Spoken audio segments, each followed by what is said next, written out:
सबसे पहले तो भारतीय जनता पार्टी के लोगों को जीत मिली है, उन्हें बधाई। और आशा करता हूं कि जो जनादेश दिल्ली की जनता ने उन्हें दिया है उसकी वो प्रतिपूर्ति करेंगे।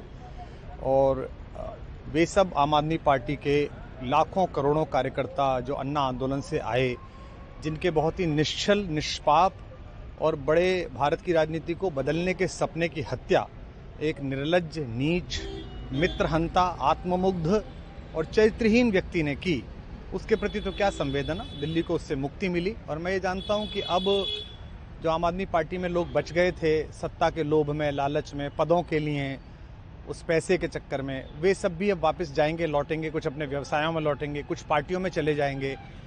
और पतन यहाँ से प्रारंभ हुआ है उन लोगों का। मेरे लिए कोई प्रसन्नता का और दुख का विषय नहीं है, मैं बीच में खड़ा हूँ। प्रसन्नता इस बात की है कि करोड़ों लोगों ने आशा लगाई थी, करोड़ों लोग अपनी नौकरियां छोड़ के आए थे, व्यवसाय छोड़ के आए थे, दुश्मनियां ली थी लोगों ने। उन सब की हत्या एक आत्ममुग्ध आदमी ने, एक चरित्रहीन आदमी ने अपनी निजी महत्वाकांक्षाओं की पूर्ति के लिए की। उसको दंड मिला, ईश्वरीय विधान से दंड मिला। प्रसन्नता इस बात की भी है कि न्याय हुआ।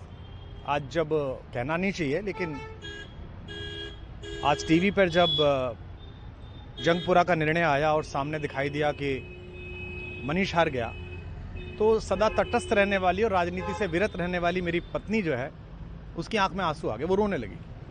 क्योंकि उसी से उसने ये कहा था कि अभी तो है ताकत, और उसने कहा था भैया ताकत सदा तो नहीं रहती।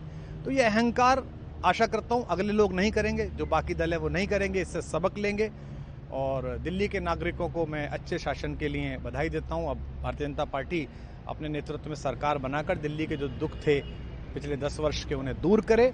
और आम आदमी पार्टी के समस्त कार्यकर्ताओं को कहता हूं कि आपने जिस किसी भी लोभ लालच में, सब कुछ जानते हुए एक ऐसे व्यक्ति के समर्थन में काम किया जिसने अपने मित्रों की पीठ में झुरा घोंपा, गुरु को धोखा दिया, अपने साथ कंधे से कंधा मिला के लड़ने वाली महिलाओं को अपने घर लाके पिटवाया, अपनी निजी सुख और साधन के लिए जनता का पैसा खर्च किया, अब उससे आशा लगानी छोड़ें। अब बाहर निकलें, अपना अपना जीवन देखें। मुझे राघवेंद्र सरकार राम की कृपा मिली, जिनका ये घर है, जिनकी कृपा से मैं यहाँ खड़ा हूँ। मुझ पर कृष्ण कृपा हुई कि मैं इस निर्लज्ज सर्कस से बाहर आ सका। मैं उन सब से भी अच्छे भविष्य की कामना करता हूँ कि वो कोई गंदगी ना फैलाएं कहीं भी, वो लौट जाएं अपने शिविरों में। जिस तरह माधव को, कृष्ण को दूत देख कर भी भरी सभा में अट्टहास करने वाला दुर्योधन जो ये कहता था सुचिग्रम नैव दास्यामि बिना युद्धे न केशवः, बिना युद्ध के 5 गांव भी नहीं दूंगा, आज वो अपनी सीटों के लिए तरस रहा है। और मुझे पता है कि इस दुर्योधन का अंत भी टूटी हुई जंघा के साथ बड़ा ही दारुण होगा। और भारतीय राजनीति एक कलंकित अध्याय के रूप में इस बौने दुर्योधन को और इसके दरबार के तमाम शकुनियों को याद करेगी। मैं उनकी मुक्ति की कामना करता हूं कि ईश्वर उन्हें इस दुख से बाहर निकाले। और समस्त लोगों को बधाई देता हूं कि चलिए अंततः न्याय हुआ। सर, बात करें दिल्ली के चुनाव या यूपी के उपचुनाव मिल्कीपुर को लेकर, चुनाव आयोग पर तमाम तरह के आरोप लगाए जा रहे हैं। अखिलेश यादव ने कल कहा कि वहाँ उपचुनाव में मिल्कीपुर, ये राजनीतिक विषय है, इस पर मैं राजनीतिक कार्यकर्ता नहीं हूँ, तो इस पर मेरी टिप्पणी शोभनीय नहीं है। वो आपस में सब जाने। लेकिन दिल्ली के चुनावों को लेकर एक मिश्रित प्रतिक्रिया है।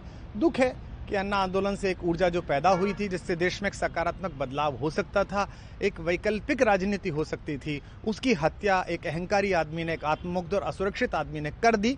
मैं आशा करता हूं कभी ना कभी भारत में ऐसा सूर्योदय किसी न किसी दल में अवश्य होगा, जो भारत को जहां पहुंचना है वहां पहुंचाने का मार्ग प्रशस्त करेगा। बहुत